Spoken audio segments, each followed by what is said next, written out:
IPL কাঁপাচ্ছেন ভারতের উদীয়মান বাঙালি cricketer অভিষেক পোড়েল। চন্দননগরের এই উইকেটকিপার ব্যাটারের হাতেই এবার আইপিএলের বাঙালি ক্রিকেটারের অদৃশ্য পতাকা। দিল্লি ক্যাপিটালসের হয়ে এদিন অভিষেক পোড়েল করলেন আইপিএল কেরিয়ারের দ্বিতীয় অর্ধশত রান। লখনৌ সুপার জায়ান্টের বিরুদ্ধে মাত্র 21 বলে 50 রান করেন এই তারকা ব্যাটার। পাঞ্জাব কিংসের বিরুদ্ধে এবার আইপিএলের প্রথম ম্যাচে 10 বলে 32 রানের ঝোড়ো ইনিংস খেলে নজর কাড়েন সকলের। তারপর থেকে তাকে প্রথম 4-এ খেলিয়েছিল দিল্লি ক্যাপিটালস।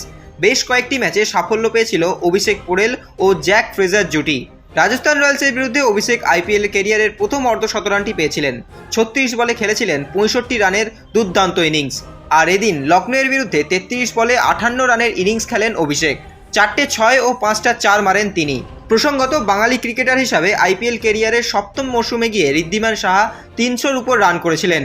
অভিষেক পোড়েল আইপিএল ক্যারিয়ারের দ্বিতীয় মরশুমেই পেয়ে গেলেন 3 শতাধিক রান। সম্প্রতি কলকাতার এক অনুষ্ঠানে সৌরভ গঙ্গোপাধ্যায় অভিষেক পোড়েলের ভূয়সী প্রশংসা করেছিলেন। এবারের আইপিএলে মোট 14টি ম্যাচে অভিষেক করলেন 327 রান, গড় 32.70, স্ট্রাইক রেট 159.51।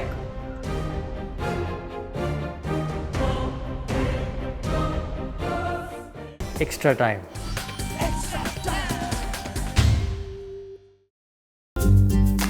লেটেস্ট নিউজ আর এক্সক্লুসিভ ভিডিওর সঙ্গে আপডেট থাকতে এখনই সাবস্ক্রাইব করুন আমাদের ইউটিউব চ্যানেল। বেল আইকনে ক্লিক করতে ভুলবেন না যেন।